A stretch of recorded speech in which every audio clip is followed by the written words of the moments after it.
And welcome back. Thank you very much for joining us here. Let's get straight into the news review segment. I hope you're enjoying the show already. Start with the Ghanaian Times, and says second batch of ministers designate appear before vetting committee and stars through to semis. Bribery in Parliament. That's a question the Ghanaian Times is asking. Public told it is frivolous and vexatious allegation. 29 legal miners remanded for invading Etiwa Forest Reserve, and I'm sure you saw the slapping galore in there on social media. The Daily Guide says Nana swears Ayoko in Addis Ababa. Yoko boss sacked. Ayariga hot over MP's bribe, and you find a photograph of Mahama Ayariga, Boache Jako, Honorable Muntaka Mubarak, and Honorable Joe Seusu there. The Independent says Parliament bribery scandal lands in court, and that's the chairman of the appointment committee photograph there. You brothers save the day for Black Stars. Ejako Ayariga brawl over 3,000 bribery allegation. Take action against Kudalo. Someone saying Indum Lord's government over move to implement the National Identification Project, which was key on his agenda back in the day during the campaign. Daily Heritage TV radio blackout looms as chief executives express fear of a collapse of national satellite station. Let's advance the Pan-African agenda. The Daily Statement, and President Akufo-Addo attends the 28th AU Summit in Ethiopia. Archbishop Hamabakel, Ghanaians have a lot to be grateful for. An Administrator General goes wild over missing state vehicles. Okay, did we see this coming?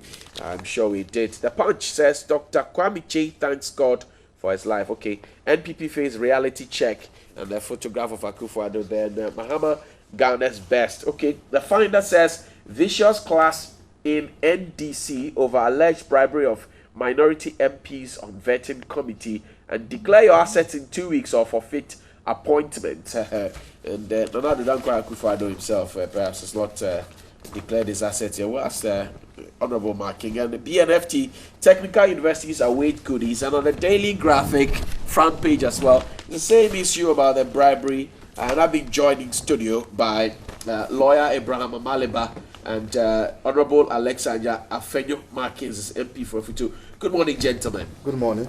Honorable, how was your weekend? I like your blue tie. Thanks a lot. As usual. How's the weekend for you? Political engagement, very tiring, but there's a business we've of course engaged ourselves in, and so it was okay, as normal as it's always been. Did you go? Yes, I was in a photo. Okay. I was in to a small fufu and things like that. working. How are you? I'm fine. Weekend for you? Oh yes, I had a good rest, thinking that today is going to be a hectic day. So I took it cool, and I also watched the Black Stars. Why is it going to be hectic for you? A number of meetings Okay. from here, and some trips to make outside Accra. So that's why. Let's start on a Black Stars note. Yesterday, the boys made us proud that you brothers, Honorable, for you as a parliamentarian, what does it say to you? Well, to be frank, I'm not one of those people who has a big heart for the Black Stars. football. Okay. Since childhood, I've always gotten disappointed by the Black Stars. Oh. I remember I watched the Senegal 92. Okay. I remember I watched the 94 one. I think 96 was in Burkina. And then eventually the World Cup, Okay. where we were disappointed Of in course. South Africa. So I don't really take pay too much attention. Okay. Because when I follow with all my heart and I get disappointed. Heartbreak. Yeah. So yesterday I was watching on and off. Okay. I watched this more, and then I gave up. Okay. I said, okay, let Let me me stay come back. somewhere, and then after that I will get to know the results. Okay. Then I tuned in. I couldn't also resist. I sat in my car and I was Okay. listening to the commentary Okay. on the Joy FM. Okay. Then eventually they equalized. I Okay. said, oh, that fast? That's good. No, they equalized. Yeah. We scored Yeah. and they equalized. Yeah. It was that fast. I said, oh. Then we got a goal again. Okay. And then injury time, I was praying that won't be in time, you know. Because Let's get this over and done with. Yeah, but let me say a big congratulations to the Black Stars. They've made the country proud. It is the flag of Ghana, and football knows no partisan politics. And we wish them the best in the semi-finals. Okay. It's been too long. We started talking about taking it 4 times, but people have passed that record. Exactly. Egypt, I think they've done it 5 times. Yeah. 7 times. Oh, 7. 7. And I think another country has also crossed the 4-time trophy thing. Cameroon. Yes, and we are still saying that the 4-time. We're actually meeting Cameroon in the next stage, so. But we can beat them when it comes to blacks. When they are in their very best. Okay. No team in Africa can stand them. If you look at what happened in the World Cup, South Africa, that is Black Star. Exactly. They have what it takes. So let's pray that the team would not disappoint us. Yeah. And that's all we look for. Then we can go a bit more. Of course. I have a heart for politics, but not for football. It can be scary, you know. Council, Yeah. your thoughts as well. You take a bite. I think that the Black Stars yesterday stepped up their game. Okay. You notice that they started on a slow note, sometimes coming up with first half performances, and the second half they tend to go to sleep. But yesterday they stepped up their game a notch further. And even though it was a reverse yesterday where the first half was not on our side, but the second half they came back with guns blazing. Right. 4 players for me stood out. And this victory that we chalked came as a result of the fact that Jordan used his trickery. Okay. Dede Ayew showed leadership. Okay. Achu was swift. Okay. And our goalkeeper was like the barrier that did not allow the goals to go in. And so, but the entire team played well. Partey did his best.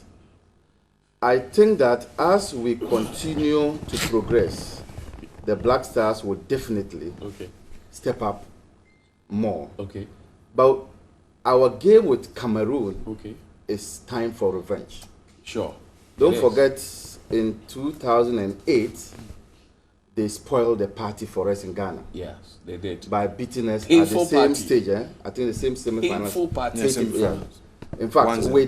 we dubbed that tournament as host and win, Okay. but it did not happen. Yes. So the Black Stars should go in having this at the back of their mind, and they will lay the eggs. Absolutely. Honorable Odikro says you did very well in the last Parliament. They ranked you very high. And, how does it make you feel? Well, I have my own issue with this general ranking Okay. of our work as parliamentarians.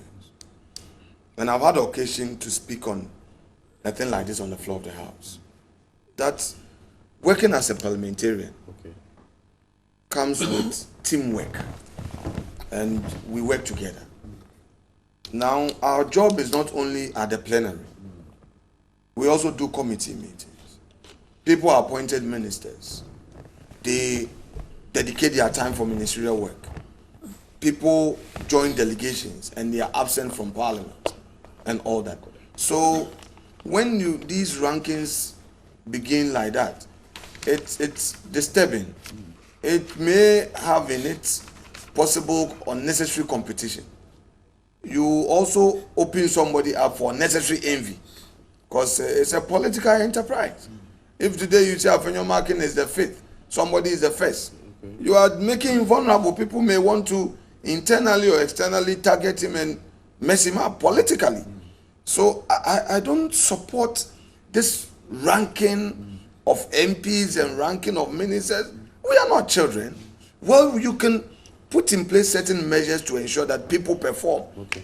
But somebody is doing the constituency work, he is not in the chamber, and then where they rank also based on attendance is where I have my problem. Okay. Because if you are a minister, okay, you are a regional minister, northern regional minister, Volta regional minister, western regional minister, and you have regional assignments, you are supposed to attend to your people. You are a foreign minister. Okay. The president is sending you here and there. You are unable to attend to the business of parliament as regular as you're supposed to be doing as a member of parliament, and then you are ranked very low. That would be unfair. Which is your first priority? Serving the people, your constituents who elected you, or looking at the president? Look, we have the constitution to blame. For instance, a lot of people have asked me, Alex, we've not heard your name being a minister and all that. Okay. But I said personally, I took that decision 2 years ago. That you don't want to and I went to my leaders and said, sir, if God willing we get power, I enjoy parliamentary work. Okay. I would want to work in parliament. Okay. So at least the big men in the party, no, not saying that if it is compelling to serve in the executive, I won't go. I've not said that. But my personal preference is that, look, okay, I'm a parliamentarian. Okay. Let me serve as a parliamentarian. Okay. This constitution says that you should be a minister. The president should have majority of his ministers from parliament. And that is a problem. So you have somebody elected as MP. And the problem is that, until you are made a minister, you are nobody. No. So don't let us... It's the hybrid system. That's the hybrid system, and we should educate the people to understand what the constitution says. And we should also let civil society organizations understand the work of parliament. Okay. So that somebody will not only look at the plenary. Okay. Somebody will not only look at, the person we hear his voice and more. And all that. Okay. So that it becomes a comprehensive, right, whatever, then we can get it well understood. Council, but just small bites. I think that the rankings are not entirely bad. They are not entirely wrong. Okay. You see, what the electorate see is the floor of the house. They don't see the committee that you are in a closed room. And so the people who elected you want you to go and articulate their views, and that's why they call it parliament. It's from the French word parlement. Okay. So you need to go there and speak. It's a place for speaking. It's a place for people to talk. Yeah. 4 years you've not made a statement. And if 4 years you've not made a statement and you've not been able to articulate the views of your people, the rankings are good. In fact, some of those people who ranked very low are still back in parliament. About 9 or so of them. So this would help the people, the electorates, to know the kind of people they are sending to parliament and whether they should continue sending them to parliament. And if your needs are not addressed, you know you have somebody there who's not talking for you. Let's stay in parliament. Guy is hot over. Council, just clarification for the purpose of education. This system of whipping people to fall in line. A system where you are virtually not as independent as you're supposed to be. And it is the creation of the constitution. Where even if you disagree with your party and you leave your party, the constitution says you lose your seat. Okay. You see, maybe the time will come for us to really discuss. When? What time? When? I mean on the platform. Well, if we are in parliament. No. I'm talking about outside parliament. Okay. It's the education. So that there may be a matter on the floor. Okay. Leadership will say that on this matter, we are sending names. Only 4 people are going to speak. And they don't pick your name. Okay. You get up, and then time and all other factors, they say, okay, only committee members are speaking. Or even so, it's only leadership. So I'm saying that there may be people in parliament who may find themselves in a position. How did you manage to speak so many times on the floor of parliament? Let's sometimes proceed. Not on your. No. You're dodging now. You are dodging. Because here's one clear example of a new person in parliament for the purpose of education, able to articulate the views of his people. How did you manage, Honorable Afenyo Marcus? How did you manage to speak on so many other issues which are not part of your committee's, dealing? Permit me on a fifth, with respect to a personal question. but I would want to speak generally on the institution. If you want to speak generally, let's On the forget about it. institution. Let's move on to the Daily Guide Very now well. and stay in Parliament. It says member of Parliament for Boku Central, Mahama Ayariga, has landed himself in hot waters following a claim he made that MPs were giving bribes to approve the nomination of then Minister Designate of Energy and Petroleum Resources, Boakye Jako Ayariga, who is the immediate past Minister of Environment, Science and Technology, caused public uproar last weekend when he claimed on Pro-National Democratic Congress Radio Gold and that his minority chief whip, Muntaka Mubarak, gave them MPs 3,000 cedis each to approve the nomination of Boakye Jako to become a Minister of Energy. Over the weekend, Honorable Muntaka has come to deny it. We understand that Honorable Kujatua Blakwa, Mahama Ayariga, and Honorable Surini want to petition the Speaker today on these issues. It's a whole big conversation that's been going on. We're getting to the point of further confusion instead of getting to a point of logical conclusion. Council, what does this tell you, first of all, of whatever is happening? Does it really happen? Is it truth? Whether it is true or not, I think Alex will be able to determine that because he's in the house. But let me start by saying that this news was not broken by Mahama Ayariga. Okay. The person who broke the news was a journalist. Okay. And what Ayariga did was to confirm the story broken by the journalist. Which journalist broke it? Because all along... Samé Ablodepe, Okay. that's his name. Okay. Now, when the journalist broke the news, Okay. I think they called Ayariga and he corroborated That's right. what was broken. Said. Now, what did Ayariga say? He indicated that yes, it did happen, and that some monies were given to them Okay. by their leader, their Muntaka, Okay. and they thought that it was their allowances. It turned out that it was money given to them by a Jako, and that the money was given to the first deputy speaker, the chairman of the committee, who subsequently gave it to Muntaka, and Muntaka gave it to them. Now, ever since this story broke, 3 persons whose names have been mentioned have denied the story. Yeah. That is Joe Seusu, Okay. Ejako, Okay. and then Muntaka himself. Yeah. But Ayariga is not standing alone. Okay. And when you listen to what he's been saying, he says, we, So they who is he have standing given with? us. Who is he standing with? He is standing, this story has been corroborated by Okujetu Ablakwa Okay. and Alasan Suyene. Okay. Now, what does this mean? What it means is that the story, as first broken by the journalist, is becoming more complicated. That's what it means. Okay. And once the image of Parliament is at stake, I think that this is an appropriate case for investigations. Okay. Nobody should expect that these 3 persons whose names have been mentioned would come out to admit. Okay. Because it's not a Nobel Prize that they are winning. You get the point? I do. So we cannot just take their denial for it.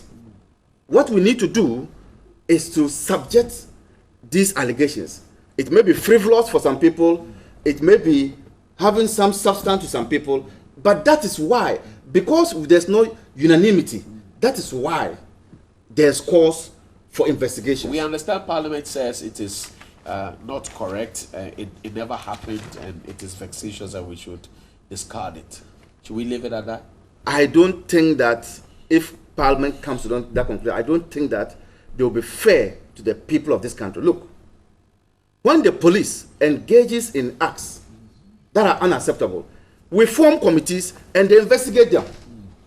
If packs of cocaine get missing from the 8th floor of a story building, we investigate the police. Yeah. Last year, The judiciary. When we were told goats and cattle and whatever were changing hands, the judiciary formed a committee to investigate itself. Yeah. The executive is always investigated. I do not think that this matter should be swept under the carpet. It's one too many. One too many because PCF Ofori, Alban Babin, even Martinamidu from outside Parliament has said it. Don't they want to clean their decks of these acts of alleged acts of corruption? So I think that time has come that Parliament itself would want to, and I'm happy that the three who said they were witnesses and they received the money have petitioned Mr. Speaker. That sets the tone for an investigation into this matter. I'll be highly disappointed if no investigations are conducted, particularly whenever there's a ranking of corruption. Parliament features prominently among the first three. Is it not interesting that Honorable Muntaka Mubarak is part of the leadership of Parliament? It's actually the minority chief whip. Joseph Wusu is deputy speaker. Ayariga is also a heavyweight lawyer. He knows the weight of it, and he's a member of Parliament as well. Is it not interesting that those on the side of leadership say it's never happened, and just Ayariga says it did happen indeed, and he has Okudjato Blakwa, Honorable Suhini, and Ayariga himself on one side? Is it not surprising? Those three who are leaders in this story that is being told are the actors. The leadership you've enumerated or mentioned are the actors. You don't expect them to admit to such grievous, breach of the law. I'm not saying that they actually did it, but I'm saying that nobody admits such monumental wrongdoing. And in some jurisdictions, commission of inquiries, public what do they call it? Inquiries are being, instituted to deal with matters like this. And I think that this is one such occasion that we have the opportunity now to give Parliament, if they want, they can do an internal inquiry, or there should be an independent body to deal with the matter. It will help them, they themselves, because their image is at stake now, and I think that they have to do that. Honorable, my first question will be to you. Did you receive 3,000 Ghana cedis? He's not part of it. From anybody at all? Well, I'm not a member of the appointment committee. But you know if any of your friends got that? I'm not a member of the appointment committee. Yeah, I know, but you know any of your friends that you were chatting with? I do not know of anybody who got it, who has benefited from any 3,000 Ghana cedis. But let's look at the facts. To me, the facts are not in any controversy. The facts are very clear. And it's an internal matter. Honorable Mohammed Mubarak, Muntaka, and his colleague, Mahama Yariga, legally or even politically, Joe Osewusu does not come in. Honorable Ejakun does not come in. I say so because Ayariga is making an allegation against his own leader. As for the mention of names, look, I'm happy my brother and counsel decided to talk pure politics and left the law. I wasn't expecting him, because he knows that really if it's about the law, he can say anything. So if it's a gallery talk, he would want to throw in something into the gallery to create confusion. But he should be mindful that we all have our individual image as far as our political engagement, But those are his opinions. No, I agree. I have no qualms at all. Okay. But I'm saying that he stayed in that turf, the political turf. He didn't want to talk law. Yeah. But let me bring in the legal aspect. The fact that a mention of a name comes up in a matter would not shift a burden on the person because merely the person's name has been mentioned. Here is a situation where Mr. Ayerga alleges that his own leader, his chief whip, gave him and others some money. And in so doing, he later heard of the money having come from a certain source. And he thereafter went to his leader, that leader, we don't want this money. By the way, I am not aware of any such monies given when you do committee sitting. That your leader will, yes, I don't know. And I'm not a member of the appointment committee, so I don't know the practice there.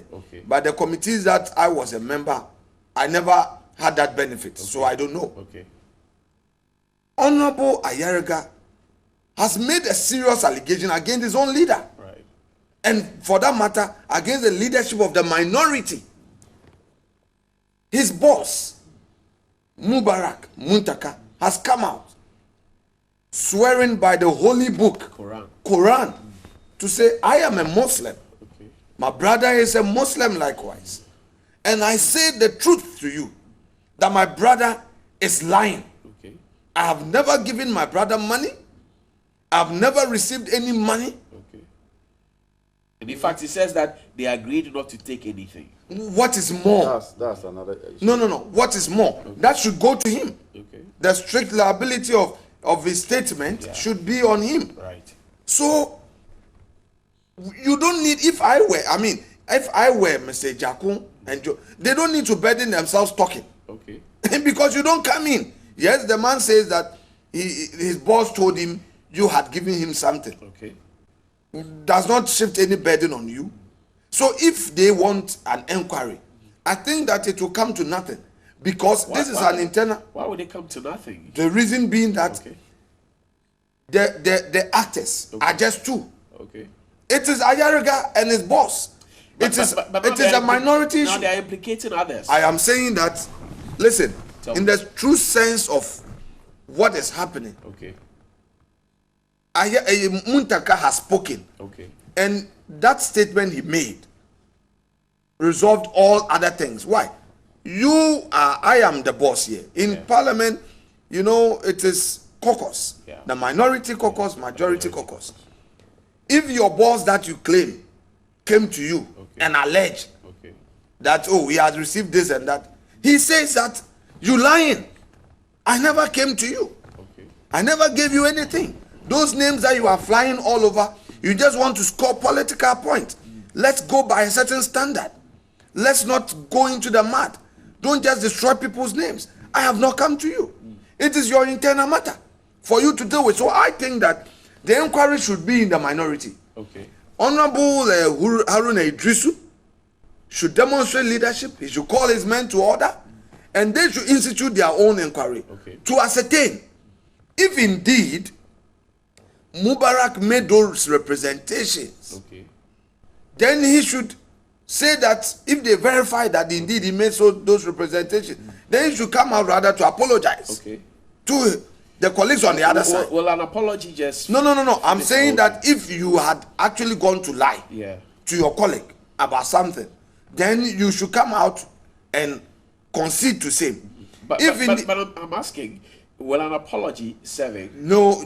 If Mubarak, kind of you don't get it. If Mubarak had gone to lie to his own colleagues, that I indeed saying that I've received X amount from this person, and it was a lie, it was not a person, then he has to apologize to publicly for going to mention a name when he knew. But I'm also saying that will just an apology end the matter?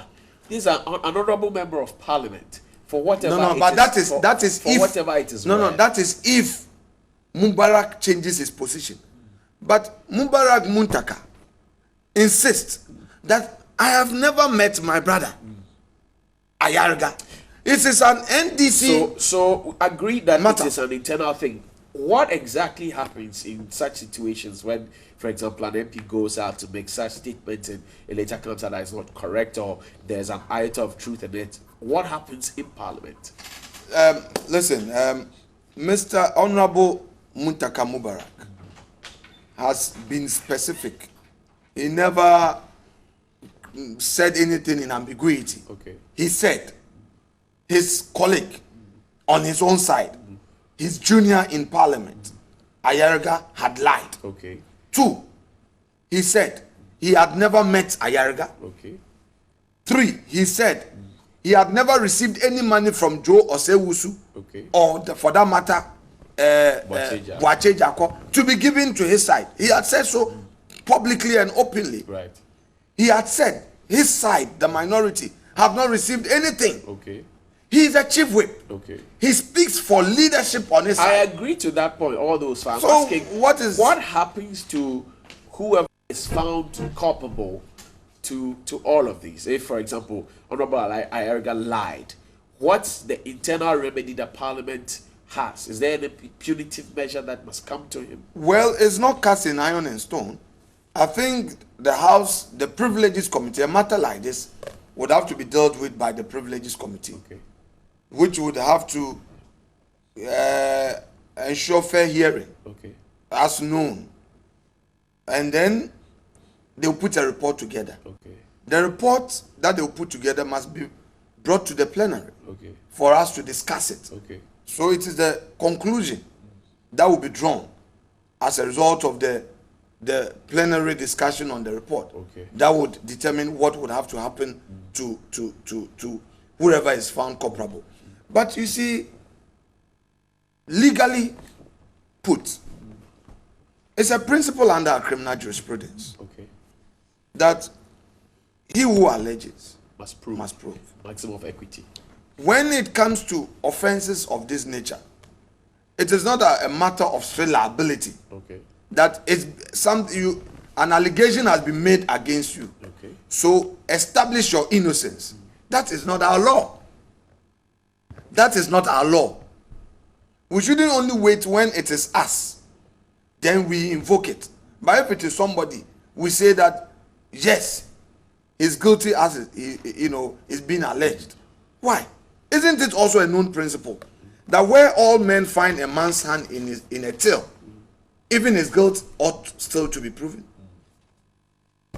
Let's keep the whole story very linear. Okay. Because the facts, as like I've said, Okay. are not in controversy, and we shouldn't confuse matters, especially where it's something like some cracks in the minority side. Are you suggesting that the minority is divided? Well, that is what it No, appears. no, That is appears to be that there are deep cracks. After the selection of their leadership, we all heard it is normal that in selection of leadership there will be competition, and people may not be happy. Who were in contention? I wouldn't know, but there was competition on both sides. Okay. In MPP, NDC party, at every stage, people would want to be in leadership, or people would want a certain position and all that.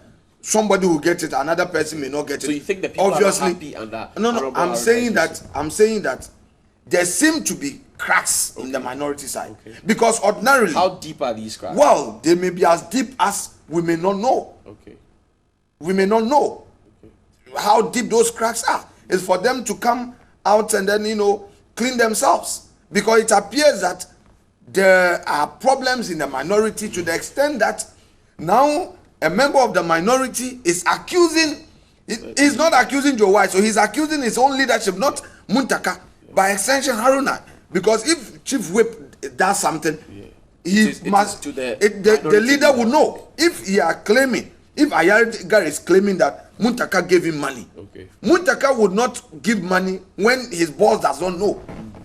It is leadership. So you are saying that your own bosses are corrupt. They have gone for money from wherever and they get to give you money. That is what Ayarga is saying.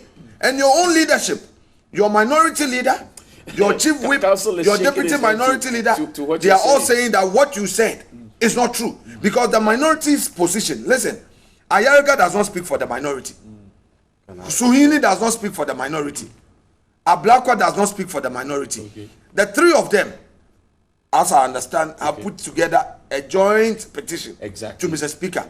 Today, I to am be yes, presented today. I am saying that the minority leadership, of which speaks for their side, Yeah. has publicly stated its position that what some of them, those colleagues, are putting out, Okay.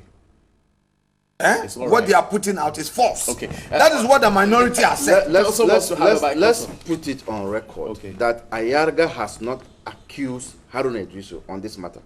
Well, Indeed, he has not. He's saying by mentioned- extension. It cannot. You see, that is where I have a problem with his submission. Okay. When it suits him, he knows what to say, and he's saying by extension. Okay. But when it didn't suit him, he did not say that by extension, the money coming from, alleged to have come from Joe Wise, Okay. they are also culpable. He conveniently says that the matter is in the bosom of the minority. Look, if you listen to the story, clearly Muntaka was used as an agent Okay. because the money did not emanate from Muntaka. Okay. From the story, the money emanated from Ejako through to Joe Oseusu, and now landed in the hands of the minority through Muntaka. Why would he allow himself in any way to be used No, as a conduit? No, you see, for now, we cannot categorically say that the story is wholly true. And that is why. But you're just telling me that Oh. it came from this point to that point to that point. So why would he allow Am I the himself? one saying it, or you also heard it? Tell me. Well, but you're the one using I it am for telling you what the story is about. Okay. Because today here you've called us to come and analyze Okay. what people said over the Okay, weekend. hold on a bit. Let's take a listen to what Honorable Mahama Ayariga said, and then we'll get back on the groove. And that of Muntaka. We had a sit-in on Tuesday, if you recall, and at the end of the sit-in, we normally meet when the media leave, and then we evaluate the different nominees. During the evaluation of the nominees, some members raised the issue of our certain allowance and argued strongly that we have sat on Saturday, we have sat beyond 10 p.m. Almost every day that we vet a nominee, we sit beyond 10 p.m. And so they were demanding that the chairman ought to make arrangements for allowances to be made available to the committee members. Whereupon the chairman promised the committee that he had actually done a memo to the speaker, and so he was pushing for funds to be made available for him to give to committee members for the work that we have been doing over time. And members thanked him, and then we dispersed. So whether when our chief whip, Honorable Muntaka, called us individually and told us that the chairman had brought money to be given to us, so the committee members of our side should pass by his office and take the money. And because chairman had said during committee sitting that he was working on our allowance, we all assumed that it was our allowance. So when we got to Muntaka's office individually, he gave us the 3,000 Ghana cedis. And because it was coming from Parliament, we understood it because 3,000 really is not any big money. So we took the money, and then the following day, that was on Thursday, one of our members asked Muntaka, the money that you gave us, we are hearing rumors that this money is from Boachi Ajako. The Muntaka said, no, it is the chairman who gave me. Then he said, no. Go and find out from the chairman where he got the money from. So Muntaka subsequently went to check from the chairman. And on Friday, yesterday, in the morning, we had our early morning meetings to prepare on how to handle the issue of the nominees, we the committee members. Some of our members were not there, but about 6-7 of us were there. So at that meeting, we raised the issue again and said, hey, the money we asked you to check where it was coming from, have you checked whether it's coming from Parliament? And he said, yes, he had checked. and he had been told by the chairman that the money was from Boachi Ajako. Then we all said, no. If it is Boachi Ajako's money, we're not interested. So everybody should bring his money back. Let's give it to our chief whip. He should go back and give it to Boachi Ajako and give it to the committee chairman and tell him to send it to wherever the money came from. We are not interested in his money. So basically, those are the facts. So the money was sent back? I know it, and the extent that I participated, those are the facts, and I stand by these facts wherever. So that's the Honorable MP for Boko Central. He said this on Saturday, and he actually mentioned that 3,000 cities coming from Parliament is not a big amount of money, considering that they are paid a little over 7,000. That's almost half of it. He says it's not big money, and question is, are they paid certain allowances because their job is already to sit? So sit for 4 days, get 3,000 cities. Is it normal? Well, I'll leave that to your judgment. But let's hear Honorable Muntaka Mubarak. Last Saturday is also denied vehemently the issues that Ayariga has raised. Take a listen to him. I'm a Muslim, and Ayariga is a Muslim. I'm swearing by the Allah that created me and I never give Ayariga anything, and I said yourself from Oseosu. I never said, and Oseosu has never discussed any money issue with me. He has never given me any money to give to Ayariga. I have never given Ayariga or anybody any money saying that it was coming from the chairman. And that's all that I will say, because we are in the leadership, and I think that leaders will have to take this thing up seriously. I don't know where Ayariga is having this information that is reporting and saying all these things. We had several meetings before we started. We ourselves had agreed in principle that we're not going to take a dime from anybody. I'm saying that Ayariga is a Muslim. I am Muslim. And I'm saying that Ayariga never told the truth. So is there more to it that meets the eye, Honorable? So you've heard the narration. Exactly. And you've heard Ayariga say that the money came from Joe Wise to him. Allegedly. And then he went to Joe Wise. Joe Wise said that it came from Ejako. This is the allegation. Right. Now I'm hearing him say that because leadership have spoken in the person of Muntaka, the matter should end. I don't agree. I'm not saying that I don't believe Muntaka, but I think that the matter is too complicated. Okay. That just saying that What would you want done? Just saying that he has sworn to Allah. The kind of work I do, I've heard so many swearings. Okay. In the court. Okay. The kind of work I do. Yeah. And people swear by all manner of objects. Some will swear by their phones. Some will swear by their the cross. Okay. I've seen that. Someone says if they swear by Antoine, they will not lie. And when they go into the witness box, and he knows. No. He knows what I'm talking about. No, when they go into the witness box, cancel. You know that. Cancel. Take it easy. What do we know? This is our profession. Yes. And you are saying that you are saying that. Let me. Okay, you don't know. What? You don't know. You don't know. He doesn't know. I know. Exactly. And I know that people swear by all manner of objects. And when they go into the witness box, the first word they open their mouth to say is a lie. Wow. My senior Isankuma said even their own names, they lie about it. Huh? These are people you represent. Yes, they lie. And I'm saying that by just swearing Allah, okay, it's not enough to exonerate Muntaka. Okay. I'm not by this saying that Muntaka is lying, but I'm saying that what should be done?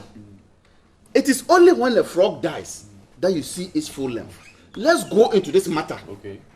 Is there and then come to a finality and know whether it's Ayariga who is lying or it's whoever is lying. There's a grapevine that says the plot thickens to the point where, because they are not happy about Honorable Ayona Idrisu up there as minority leader, they'd want to get him out at all costs.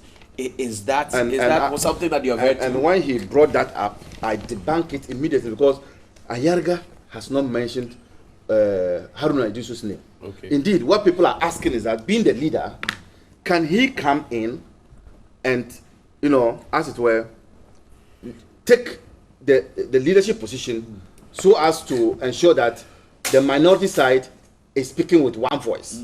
But nobody is saying that he's implicated in the matter. He's not part of this. And so there's nothing like cracks in the minority. Okay. Indeed, he himself has said it. If it's about selection of leaders, he himself. Okay. He was earmarked, I'm told, to be the deputy. The deputy. Please. The deputy. The deputy. Abraham, The deputy. take my That's name out. no. I'm told. Take my name out. He was. No, he was, take my he name was- out. He has been earmarked. Take my name out. Take my name to out. be the deputy majority leader. Okay. But he was outstaged By who? by Adjo Safo. Okay. Is he peeved? Is he by? You want to confirm or deny this? There isn't anything of that nature.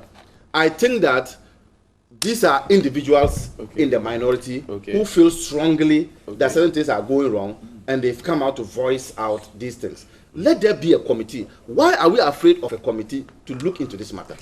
Are we? Honorable. Well, first of all, is it true? I don't know. First of all, I don't know where he's getting this information from, but I cannot say for a fact that what he's saying about our internal party decisions is true. It cannot be.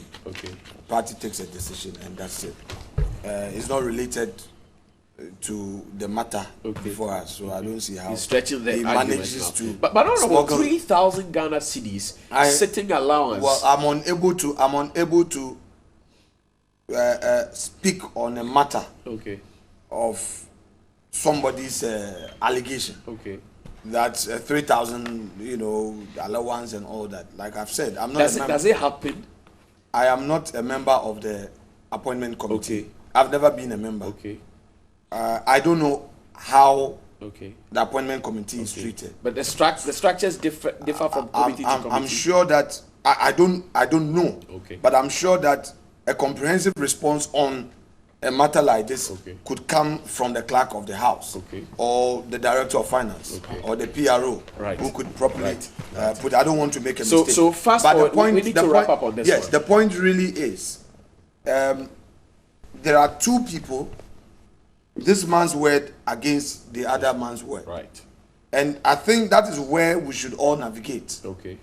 Mr. Ayariga is making an allegation against his boss. His boss rebuts and says that it is not true. Flying names here and there is immaterial. What is very important for the public to know is that Mr. Muntaka Mubarak denies flatly that what his colleague is saying is not true. And I'm saying that, look, we have a minority side which leadership we knew was highly contested. I think you have made that point already. So let's move on. So because you made that point, I need to repeat myself. Nana Addo Akufo-Addo says all his ministers must declare their assets in 2 weeks. This is welcome news, is it not? The president has not declared. Well, it's constitutional. He has. He said so. He has. Yes, he said so. But he told us that he would do that before the election. Then came to after the election. No. Constitutionally, you could only declare your asset after becoming a public officer. I think Article 287. It does. Yes, you must. So let's to the ministers. But more importantly, second batch of ministers designated to appear before vetting committee. Dr. Anthony Akoto said that Boche, Samata, Chia, and a couple of else, Lausu, and all of that. Have you been satisfied with the way the vetting has gone so far, Council? Yes and no. I am disappointed at the way the chairman is throwing his weight about, the way he's not allowing some questions to be asked coming from the minority. I am not happy with the way Adjo Safo. We have just 1 minute to go. Adjo Safo teams up with the majority. 286. I think 286. Adjo Safo teams up with the chairman and disallow questions. But on the whole, I think that it's been better than previous ones. With the exception of the conduct of the chairman of the committee.